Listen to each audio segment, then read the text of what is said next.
Following a disappointing season, they've offered the Tannadice Supremo and his family more than £750,000 for their shares in the club. United say the move isn't in the team's best interests. United for Change was formed a year ago in an effort to pressurise the club into giving fans a greater say in the running of Dundee United. They now feel their campaign has hit a brick wall and today launched their controversial bid for the 29% shareholding belonging to Chairman Jim McLean and his family. They outlined their reasons with what they described as damning statistics. At the end of the season, United finished with 2 points less than in the year they were relegated. They had their worst ever playing record since the establishment of the Premier League and for the first time since 1974 finished below local rivals Dundee. The blame for that has been laid at the door of Chairman Jim McLean.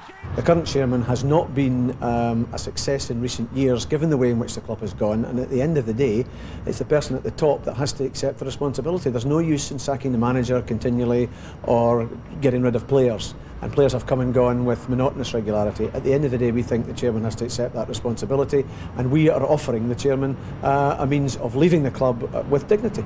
The bid comes from a company set up by the steering group, with the bulk of the cash being put up by local businessman Eddie THOMPSON, who runs 37 convenience stores.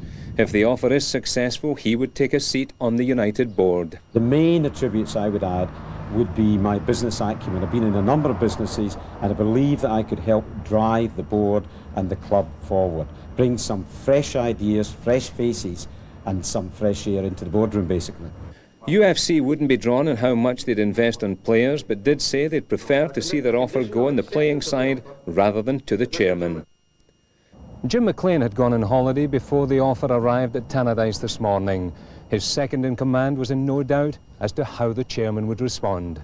There's nothing for the club, and I don't think there's any benefit to happen to the club by this offer, which I don't know the offer as such, but from what I have read, I don't think there's any possibility of the chairman accepting it. Meanwhile, the Tannadice club say negotiations to attract a major investor are ongoing.